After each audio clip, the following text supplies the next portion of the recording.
The heart must needs therefore be cleansed from the idle sayings of men, and sanctified from every earthly affection, so that it may discover the hidden meaning of divine inspiration, and become the treasury of the mysteries of divine knowledge. Thus hath it been said, He that treadeth the snow-white path, and followeth in the footsteps of the crimson pillar, shall never attain unto his abode, unless his hands are empty of those worldly things cherished by men. Remember the white and the red pillar talk? Nargargle Shlod wasn't the only one to talk about that, but instead of a white and black pillar, or a red and blue pillar, red and black, basically, the same sort of thing. But this is the primal request of whoever treadeth this path. Ponder thereon, that with the eyes unveiled thou mayest perceive the truth of these words. We have digressed from the purpose of our argument, although whatsoever is mentioned serveth only to confirm our purpose. By God, however great our desire to be brief, yet we feel we cannot restrain our pen, notwithstanding all that we have mentioned. How innumerable are the pearls which have remained unpierced in the shell of our heart! How many the hurts of inner meaning that are as concealed within the chambers of divine wisdom! None hath yet approached them. Huris, whom no man nor spirit hath touched before. See Al-Quran, Surah 55, 856. Notwithstanding all that hath been said, it seemeth as if not one letter of our purpose hath been uttered, nor a single sign divulged concerning our object. When will a faithful seeker be found, who will don the garb of pilgrimage, attain the Kaabah of the heart's desire, and without ear or tongue discover the mysteries of divine utterance? By these luminous, these conclusive and lucid statements, the meaning of heaven in the aforementioned verse hath thus been made clear and evident. And now regarding his words, that the Son of Man shall come in the clouds of heaven, by the term clouds is meant those things that are contrary to the ways and desires of men. The psychedelic experience that comes with spiritual practice. Sometimes you see the colored clouds. Even as he have revealed in the verse already quoted, as oft as an apostle cometh unto you with that which your souls desire not, ye swell with pride, accusing some of being impostors and slaying others. See Al-Quran, Surah 2, 87. These clouds signify in one sense the annulment of laws, the abrogation of former dispensations, the repeal of rituals and customs current amongst men, the exalting of the illiterate faithful above the learned opposers of the faith. In another sense, they mean the appearance of that immortal beauty in the image of mortal man, with such human limitations as eating and drinking, poverty and riches, glory and abasement, sleeping and waking, and such other things as cast doubt in the minds of men, and cause them to turn away. All such veils are symbolically referred to as clouds. These are the clouds that cause the heavens of the knowledge and the understandings of all that dwell on earth to be cloven asunder, even as he hath revealed. On that day shall the heavens be cloven by the clouds. See Al-Quran, Surah 25, 825. Even as the clouds prevent the eyes of men from beholding the sun, so do these things hinder the souls of men from recognizing the light of the divine luminary. To this beareth witness that which hath proceeded out of the mouth of the unbelievers, as revealed in the sacred book. And they have said, What manner of apostle is this? He eateth food, and walketh the streets, unless an angel be sent down and take part in his warnings. We will not believe. See Al-Quran, Surah 25, 8, 7.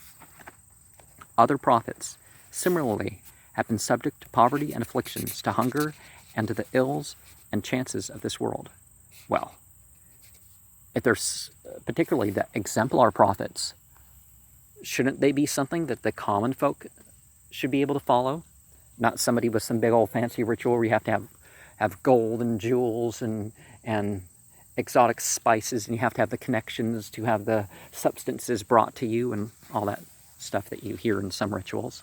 Like, I communicated with somebody who's supposed to have a like $200,000 illegal fur, and of course it's an ingredient. It's something used in some magical operations, actually, traditionally, but Endangered Species Act and all.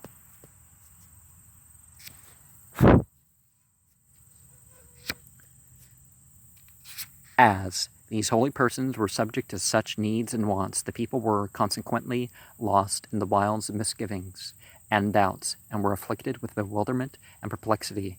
How, they wondered, could such a person be sent down from God, assert his ascendancy over all the peoples and kindreds of the earth, and claim himself to be the goal of all creation, even as he hath said, "But for thee I would not have created all that are on heaven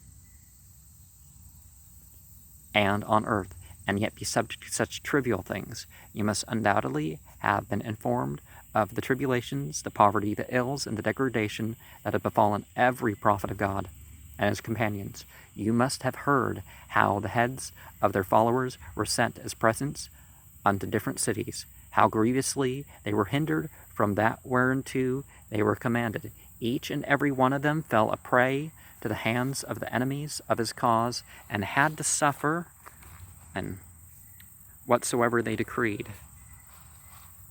It is evident that the changes brought about in every dispensation constitute the dark clouds that intervene between the eye of man's understanding and the divine luminary which shineth forth from the dayspring of the divine essence. Consider how men for generations have been blindly imitating their fathers, and have been trained according to such ways and manners as have been laid down by the dictates of their faith. Were these men, therefore, to discover suddenly that a man who hath been living in their midst, who, with respect to every human limitation, hath been their equal, had risen to abolish every established principle imposed by their faith, principles by which, for centuries, they have been disciplined, and every opposer and denier of which they have come to regard as infidel, profligate, and wicked, they would of a certainty be veiled and hindered from acknowledging his truth. Such things as are clouds that veil the eyes of those whose inner being hath not tasted the salsabil of detachment, and are drunk from the Kauthar of the knowledge of God. Such men, when acquainted with these circumstances, become so veiled that without the least question they pronounce the manifestation of God an infidel, and sentence him to death. You must have heard of such things taking place all down the ages, and are now observing them in these days. The Quran in Surah 6, and where else does it say this? Blasphemy is not something that human beings are to punish people for. In those those three verses, I can't think of the third verse. There's a third verse that I didn't mention in my one seasonal, but yeah. It behooveth us, therefore, to make the utmost endeavor that by God's invisible assistance, the dark, but some faiths do allow such penalties. But for the most part, we're looking at political murders, we got to deal with these, right? It behooveth us, therefore, to make the utmost endeavors that by God's invisible assistance, these dark veils, these clouds of heaven-sent trials, may not hinder us from beholding the beauty of his shining countenance, and that we may recognize him only by his own self.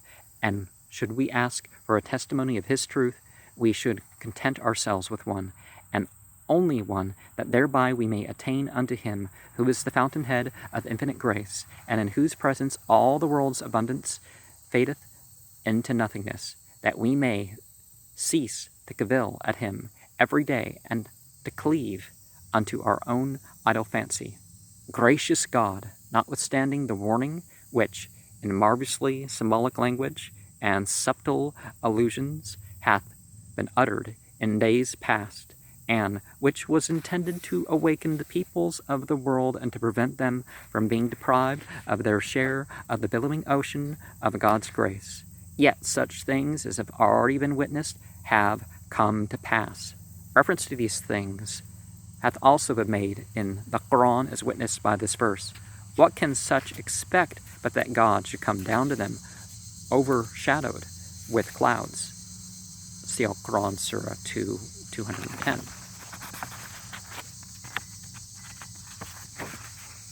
A number of the divines who hold firmly to the letter of the Word of God have come to regard this verse as one of the signs of that expected resurrection which is born of their idle fancy.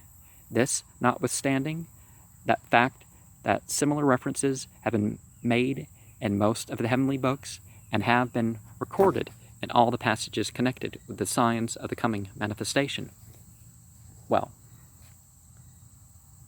when the material world is not all that people see, that can be a literal way of that thing coming to pass. Was that God's here? It comes upon us that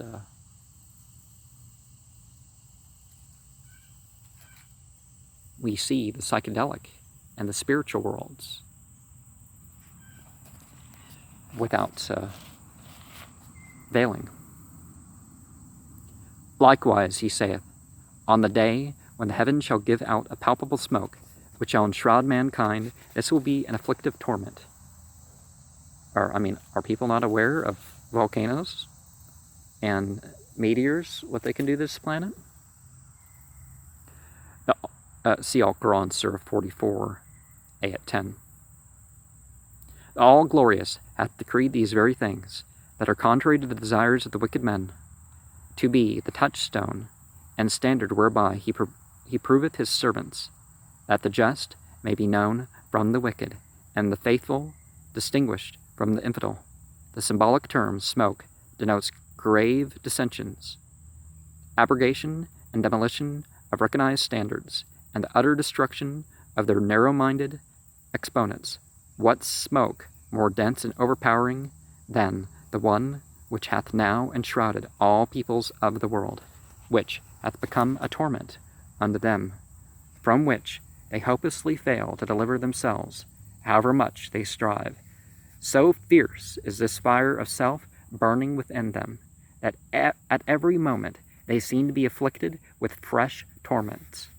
The more they are told that this wondrous cause of God, this revelation from the Most High, hath been made manifest unto all mankind, and is waxing greater and stronger every day, the fiercer groweth the blaze of the fire in their hearts. The more they observe the indomitable strength, the sublime renunciation, the unwavering constancy of God's holy companions, who, by the aid of God, are growing nobler and more glorious every day, the deeper the dismay which ravageth their souls.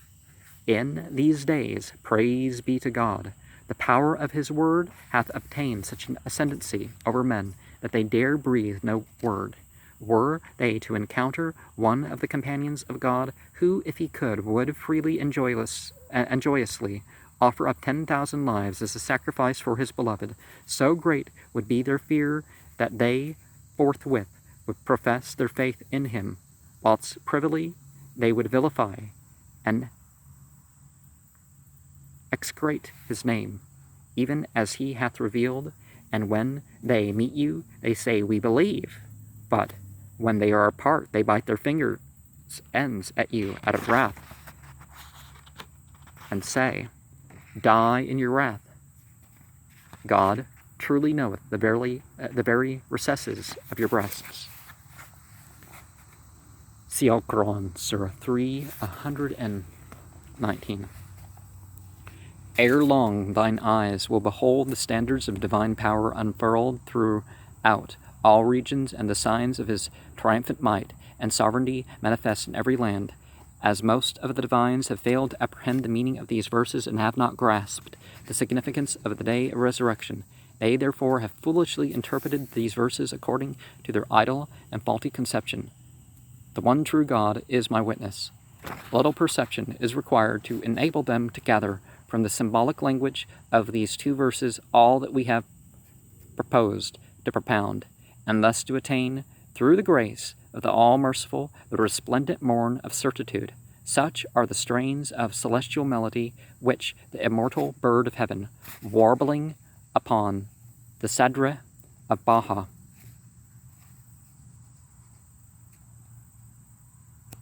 Lote tree, the glory, poureth out upon thee, that by the permission of God thou mayest tread the path of divine knowledge and wisdom.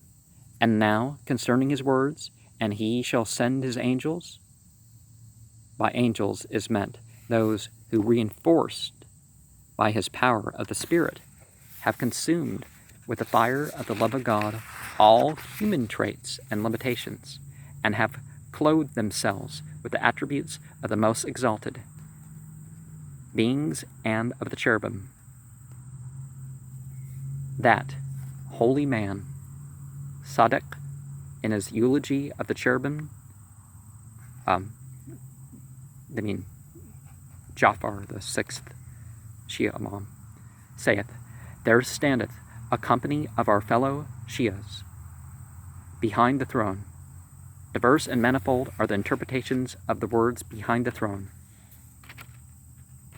In one sense, they indicate that no true Shias exist, even as he hath said in another passage, a true believer is likened unto the philosopher's stone." Addressing subsequently his listener, he saith, "Hast thou ever seen the philosopher's stone?" Reflect how the symbolic language, more eloquent than any speech, however direct, testifieth to the non-existence of a true believer. Such is the testimony of Sadiq. And now consider how unfair and numerous are those who, although they themselves have failed to inhale the fragrance of belief, have condemned as infidels those by whose word belief itself is recognized and established. And now, inasmuch as these holy beings have sanctified themselves from every human limitation, have become endowed with the attributes of the spiritual, and have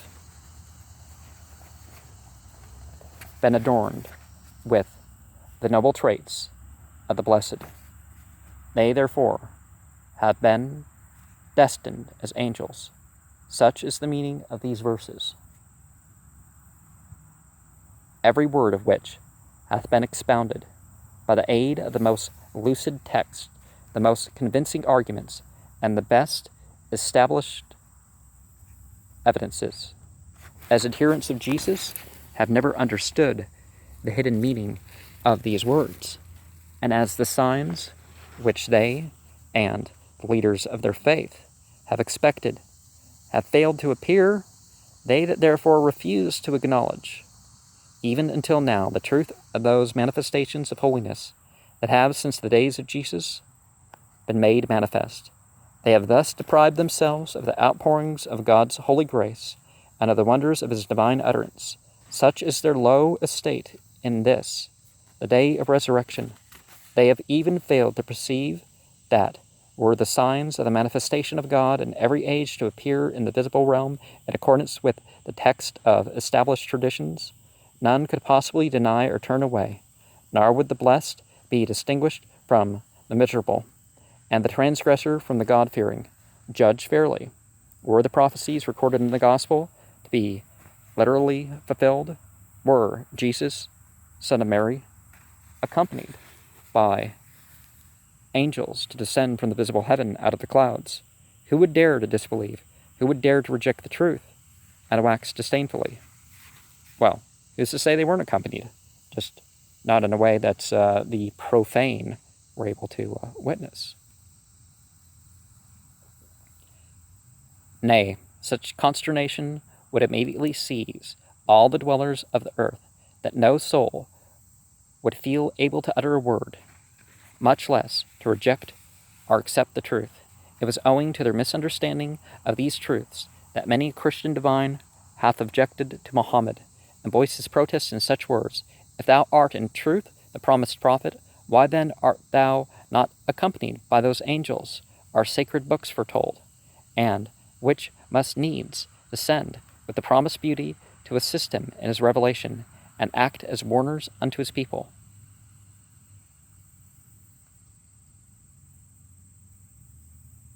To many of the believers, they do become aware of this. But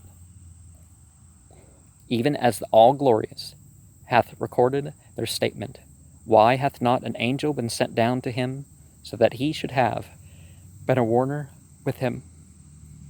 See Al-Quran, Surah 25, Ayat 7. Such objections and differences have persisted in every age and century. The people have always busied themselves with such spacious discourses, mainly protesting, wherefore hath not this or that sign appeared? Such ills befell them only because they have clung to the ways of the divines of the age in which they lived, and blindly imitated them, and accepting or denying these essences of detachment, these holy and divine beings, these leaders, owing to their immersion in selfish desires and their pursuit of transitory and sordid things, have regarded these divine luminaries as being opposed to the standards of their knowledge and understanding, and the opponents of their ways and judgments, as they have literally interpreted the Word of God and the sayings and traditions of the letters of unity, and expounded them according to their own deficient understanding. They have therefore deprived themselves and all their people of the bountiful showers of the grace and mercies of God.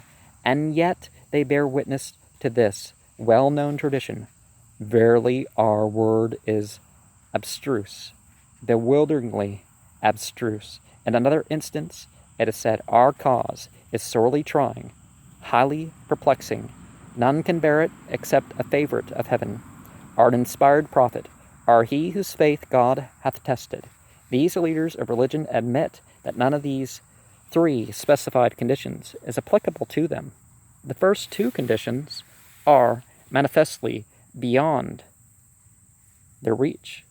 As to the third, it is evident that at no time had they been proof against those texts that have been sent by God, and that when the divine touchstone appeared, they have shown themselves to be naught but dross. Great God, notwithstanding their acceptance of the truth of this tradition, these divines, who are still doubtful of and dispute about the theological obscurities of their faith, yet claim to be the exponents of the subtleties of the law of God and the expounders of the essential mysteries of His holy word. Yeah, just don't get some degree in understanding. Well, get it, but it's not quite the same thing as understanding. They confidently assert that such traditions as indicate the advent of the expected Qiyam have not been fulfilled, whilst they themselves have failed to inhale the fragrance of the meaning of these traditions, and are still oblivious of the fact that all the signs foretold have come to pass. Getting rumbly in the tumbly. That the way of God's holy cause hath been revealed, and the concourse of the faithful, swift as lightning, are even now passing upon that way, whilst these foolish divines wait expectantly to witness the signs foretold. Say, O ye foolish ones, wait ye even as those before you were waiting. Were they to be questioned concerning those signs that must needs herald the revelation and rise of the Son of the Mohammedan dispensation, to which we have already referred, none of which have been literally fulfilled? And were it to be said to them, wherefore have ye rejected the claims advanced by Christians and the peoples of other faiths, and regard them as infidels? Knowing not what answer to give, they will reply, these books have been corrupted, and are not, and have never been of God. Well, historically looking into it, even after they were compiled, they were later corrupted, particularly on the Christian side. I mean, over 100 different King James versions and hundreds of other versions of the Bible. I mean, they can't all be correct. And what about the smaller versions of the Gospels? And, as was supposed. That's what God doesn't know. Reflect the words, but containing some of the inspiration and revelation of the past. Reflect the words of the verses themselves, eloquently testify to the truth that they are of God. A similar verse hath been also revealed in the Quran. Were ye of them that comprehend? Verily I say, throughout all this period, they have utterly failed to comprehend what is meant by corrupting the text. Well, if it's literally corrupted, but certainly of the Christians and the Jews and a bunch of other people, Hindus and Zoroastrians and Buddhists and stuff like this, there's enough amongst their stuff for them to be guided towards right and to be guided towards more of the right, towards the current international age. Yea, in the writings and utterances of the mirrors, reflecting the sun of the Mohammedan dispensation, mention hath been made of modification by the exalted beings, and alteration by the disdainful. Such passages, however, refer only to particular cases. Among them is the story of Ibn-e-Suriya, and the people of Khaybar acts the focal center of the Mohammedan revelation concerning the penalty of adultery committed between a married man and a married woman. Muhammad answered and said, the law of God is death by stoning. Whereupon they protested and said, no law hath been revealed in the Pentateuch. Muhammad answered and said, whom do you regard among your rabbis as being a recognized authority, and having a sure knowledge of the truth? They agreed on Ibn-e-Suriya. Thereupon Muhammad summoned him and said, I adjure thee by God, who clove to the sea for you, caused manna to descend upon you, and the cloud to overshadow you, who delivered you from Pharaoh and his people, and exalted you above all human beings, to tell us what Moses hath decreed concerning adultery between a married man and a married woman. Well, Surah 4 and 24 indicate that the punishment is different now, but this was a tribal thing, and it could have been necessary then, He made a reply, O Muhammad, death by stoning is the law. Muhammad observed, why then is that this law is annulled, and hath ceased to operate amongst the Jews? He answered and said, when Nebuchadnezzar delivered Jerusalem unto the flames, and put the Jews to death, only a few survived.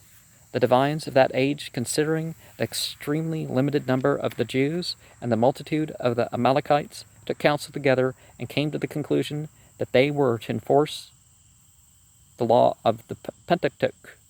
Every survivor who had been delivered from the hand of Nebuchadnezzar would have been put to death according to the verdict of the book. Owing to such considerations, they totally repealed the penalty of death. Meanwhile, Gabriel inspired Muhammad's illumined heart with these words. They pervert the text of the word of God. Not having good fortune with the bugs here. This is one of the instances that have been referred to.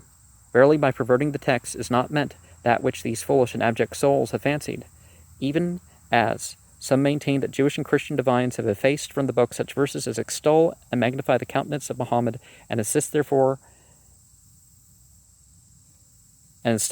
have inserted the contrary, and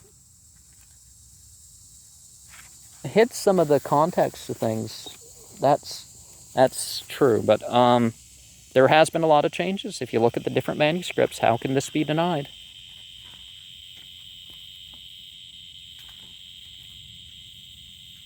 How utterly vain and false are these words. Can a man who believeth in a book and deemeth it to be inspired by God mutilate it? Well, look at what's happening with the LDS group. They haven't changed it like the other Christians do, but their books, they've allowed some changes, and I'm not just talking about fixing some spelling or something. Page and format things and different footnotes. That's a nonsense thing. But then you could add thousands, but that's just a ridiculous thing. To claim that against someone. Can a man who okay. Moreover, the Pentateuch hath been spread over the surface of all the earth, and was not confined to Mecca and Medina, so that they could privily corrupt and pervert its text. Nay, rather by corruption of the text, it is meant that in which Muslim divines are engaged today, that the interpretation of God's holy book in accordance with their idle imaginings and vain desires, and as the Jews in the time of Muhammad interpreted those verses of the Pentateuch that referred to his manifestation after their own fancy, and refused to be satisfied with his holy utterance. The charge of perverting the text was therefore pronounced against them. Likewise, it is clear how in the day the people, well, it talks about people writing the book with their own hands. So that was definitely done too. Likewise, it is clear how in this day the people of the Quran have perverted the text of God's holy book concerning the signs of the expected manifestation, and interpret it according to their inclination and desires. In yet another instance, he hath said, a part of them heard the word of God, and then after they had understood it, distorted it, and knew that they did so. See Al-Quran, Surah 275. And again, this has been proven to be the case with certain things. They switch things out for things with the same number value. They switch the order of words. And before the Sopharim had decided how many rows, columns, and letters were in it, there were changes beyond that sort of thing. And in the Christian, you had whole chapters added to certain things. 275. This verse 2 indicateth that the meaning of the word of God hath been perverted, not the actual words have been effaced. To the truth of this testify they that are sound of mind. A lot of conservative doctrines do conflict with what's still literally there. Again, in another instance, he saith, woe unto those who with their own hands transcribe the book corruptly, and then say, this is from God, that they may sell it for some mean price. See Al-Quran, Surah 279. This verse was revealed with the reference to the divines and leaders of the Jewish faith. These divines, in order to please the rich, acquire worldly emoluments, and gave vent to their envy and misbelief, wrote a number of treatises refuting the claims of Muhammad, supporting their arguments with such evidences as it would be improper to mention, and acclaimed that these arguments were derived from the text of the Pentateuch. Some may have witnessed today. Consider how abundant are the denunciations written by the foolish divines of this age against the most wondrous cause. How vain are their imaginings, and the calamities that are in conformity with the verses of God's sacred book, and in consonance with the utterances of men of discernment. One of the things that happened was that literally, particularly in Persia, some very drastic things were inserted. You don't see this in the book, and then you end up with a version of the book that has that stuff in it. Our purpose in relating these things is to warn you that were they to maintain that those verses wherein the signs referred to in the gospel are mentioned have been perverted, were they to reject them and cling instead to other verses and traditions, you should know their words were utterly false and sheer calamity, yet corruption of the text, in a sense we have referred to, hath been actually effected in particular instances. A few of these words we have mentioned that it may become manifest to every discerning observer